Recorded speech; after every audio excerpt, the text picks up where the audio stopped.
Good morning বন্ধুরা। আজ হলো 2 নভেম্বর রবিবার। আজকের সকালের বিশেষ বিশেষ খবরগুলি হলো, হাইলাকান্দিতে নভেম্বর মাসের বিনামূল্যে বিতরণের জন্য খাদ্য সুরক্ষার চাল বরাদ্দ করা হয়েছে। জেলা কমিশনার এক বিজ্ঞপ্তিতে জানিয়েছেন, নভেম্বর মাসে অন্তোদয়া অন্ন যোজনার কার্ড প্রতি 35 কেজি করে চাল বন্টন করা হবে। এছাড়া প্রায়োরিটি হাউসহোল্ড কার্ড প্রতি মাথাপিছু 5 কেজি করে চাল বন্টন করা হবে। এই বন্টন নভেম্বর মাসের 10 তারিখ পর্যন্ত অন্ন সেবা দিনগুলির জন্য নির্ধারিত দিনে বিতরণ করা হবে।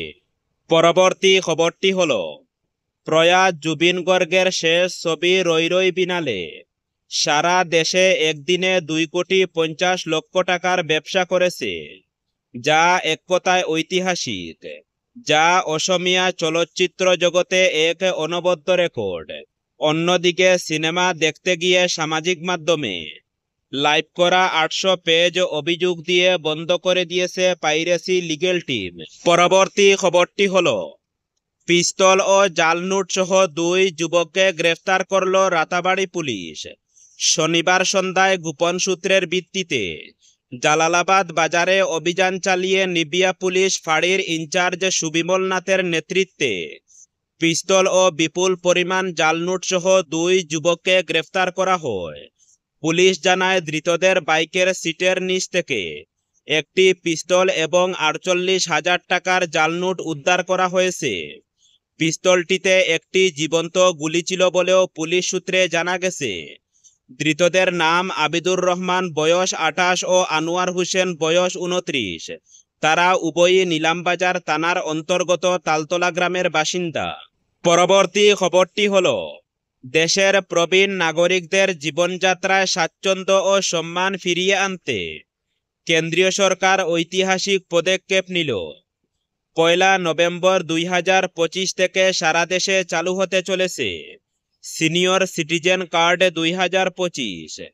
কেন্দ্রীয় সামাজিক ন্যায় ও ক্ষমতায়ন মন্ত্রকের ঘোষণা অনুযায়ী এই কার্ডটি শুধুমাত্র একটি পরিচয়পত্র নয়, এটি প্রবীণ নাগরিকদের জন্য 7টি অত্যাবশ্যক সুবিধার পাসপোর্ট হিসাবে কাজ করবে।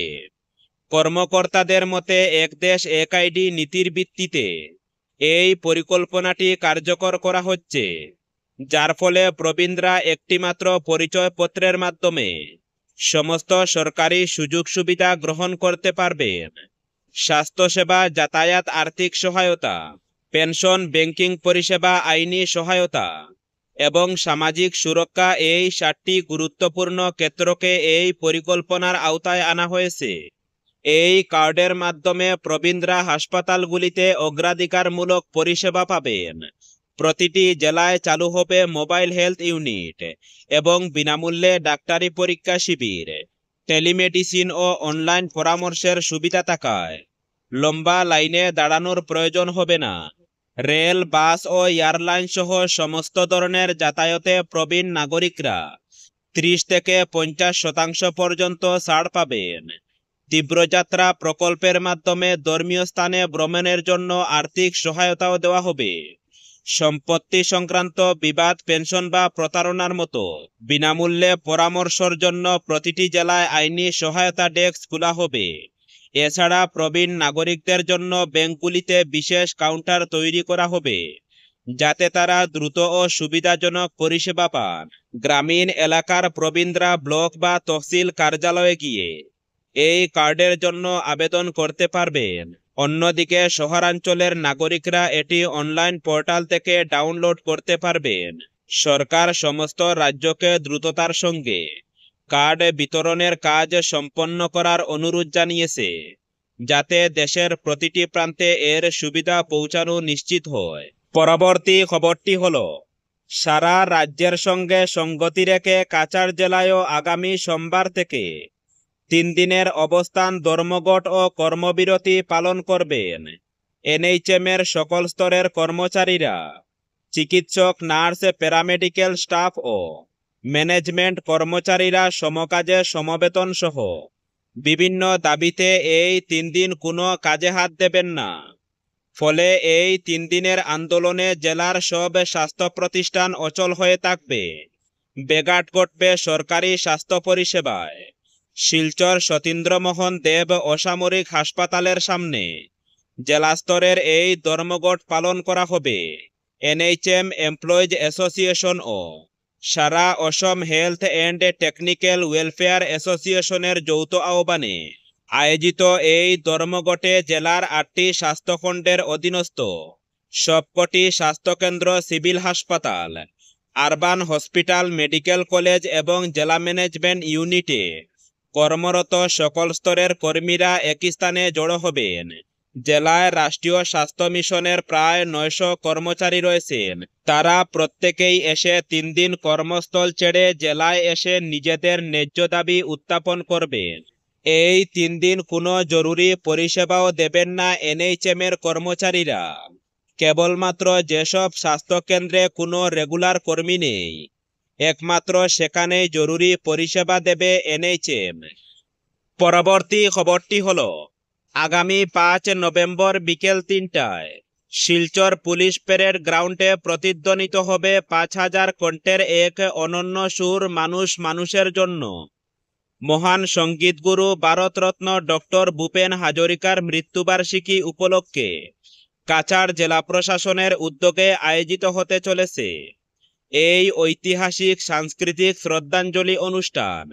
মানুষের ঐক্য, প্রেম, মানবতা ও সামাজিক সম্প্রীতির বার্তা বহন করবে এই মিলন উৎসব, যেখানে যোগ দেবেন জেলার নানা স্তরের মানুষ, স্কুল কলেজের ছাত্রছাত্রী, স্বেচ্ছাসেবী সংগঠন, সাংস্কৃতিক প্রতিষ্ঠান, এনসিসি, এনএসএস, এএসএলআরএম দল, চা বাগান শ্রমিক, সরকারি কর্মচারী থেকে শুরু করে সাধারণ নাগরিক সকলেই শনিবার শিলচর জেলায়ুক্তের নবনির্মিত সম্মেলন কক্ষে আয়োজিত প্রস্তুতি বৈঠকে সভাপতিত্ব করেন জেলায়ুক্ত মৃদুল যাদব। বৈঠকে উপস্থিত ছিলেন বিভিন্ন বিভাগের শীর্ষ আধিকারিকগণ, শিক্ষা প্রতিষ্ঠান ও সাংস্কৃতিক সংগঠনের প্রতিনিধিরা। সভার সূচনা করেন অতিরিক্ত জেলায়ুক্ত সাংস্কৃতিক পরিক্রমা বিভাগ ফিলিস রাংচাল। অনুষ্ঠানের উদ্দেশ্য তুলে ধরে বলেন, ভূপেন হাজরিকার সঙ্গীত আমাদের সমাজকে মানুষের বন্ধনের বার্তা দেবে। তার সৃষ্টি চিরকাল আমাদের পথ প্রদর্শক হয়ে থাকবে। অনুষ্ঠানটি শুরু হবে বিকেল 3টায়। জেলায়ুক্ত বিশিষ্ট অতিথি ও সাংস্কৃতিক ব্যক্তিত্বদের পুষ্পার্পণ দিয়ে এরপরই মঞ্চে উঠবে 5000 অংশগ্রহণকারী। একসঙ্গে পরিবেশন করবে মানুষ মানুষের জন্য গানটি। পাশাপাশি পরিবেশিত হবে 17 মিনিটের এক গ্র্যান্ড কোরাস মেডলি, যা প্রথমবার শোনা গিয়েছিল গুয়াহাটির শতবর্ষ উদযাপন অনুষ্ঠানে। পরবর্তী খবরটি হলো, সন্ধ্যা রাতে বাজারিছড়া থানাধীন শ্রীনগর গ্রামে সংগঠিত চুরি ঘটনায় 2 নাবালককে পাকড়াও করেছে পুলিশ।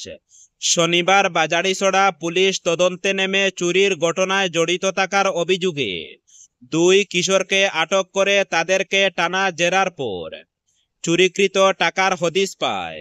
এদিন বিকেলে গ্রামের লাগোয়া এক জঙ্গল থেকে 2টি বলের ভেতর থেকে চুরিকৃত টাকাগুলো উদ্ধার করে বাজারিছড়া পুলিশ। পরে টাকাগুলো গণনা করে চুরিকৃত টাকা থেকে কিছুটা কম পাওয়া যায়।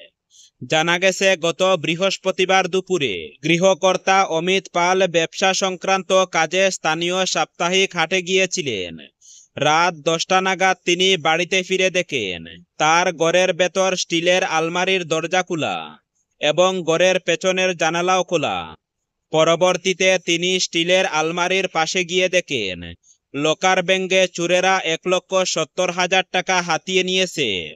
পরে তিনি বিষয়টি বাজারিছড়া থানায় জানান। এতে ওসি আনন্দ মেদির নির্দেশে স্থানীয় পুলিশের একটি দল তদন্তে নেমে সাফল্য পায়। পরবর্তী খবরটি হলো, কাছাড় জেলায় ভুয়ো চিকিৎসকদের বিরুদ্ধে পুলিশের অভিযান অব্যাহত। শনিবার রুজকান্দি বাগান এলাকা থেকে আরও এক ভুয়ো চিকিৎসককে গ্রেফতার করেছে পুলিশ। ধৃত ব্যক্তির নাম সপাল রায়। বিশেষ সূত্রে জানা গেছে, জেলায় আরও কয়েকজন ভুয়ো চিকিৎসককে চিহ্নিত করা হয়েছে এবং তাদেরও খুব শীঘ্রই গ্রেফতার করা হবে। পুলিশ সূত্রে জানা গেছে, ভুয়ো চিকিৎসকদের পাশাপাশি এই ব্ল্যাকমেলিং চক্রের গতিবিধিও নিবিড়ভাবে পর্যবেক্ষণ করা হচ্ছে এবং খুব শীঘ্রই তাদের বিরুদ্ধেও আইনানুগ ব্যবস্থা নেওয়া হবে। পরবর্তী খবরটি হলো, 1 নভেম্বর থেকে ব্যাংকের নিয়মে বেশ কয়েকটি বদল হচ্ছে। এই নতুন নিয়মের জেরে গ্রাহকদের অনেকটাই সুবিধা হতে পারে এবং ক্লেম সেটেলমেন্টের প্রক্রিয়াকে আরও সহজ করবে। যদি কোনো গ্রাহক সাইবার প্রতারণার শিকার হন, তাহলে তার হাতে 3 দিন সময় থাকবে ব্যাংকে এই বিষয়ে অবগত করার। যদি অভিযোগের পরও ব্যাংক কোনো পদক্ষেপ না করে, তাহলে ব্যাংক 25,000 টাকা জরিমানা দিতে বাধ্য থাকবে। ব্যাংকে কেওয়াইসির নিয়মেও পরিবর্তন আসছে। যে অ্যাকাউন্টে কোনো ঝুঁকি নেই, সেখানে 10 বছর অন্তর কেওয়াইসি আপডেট করতে হবে।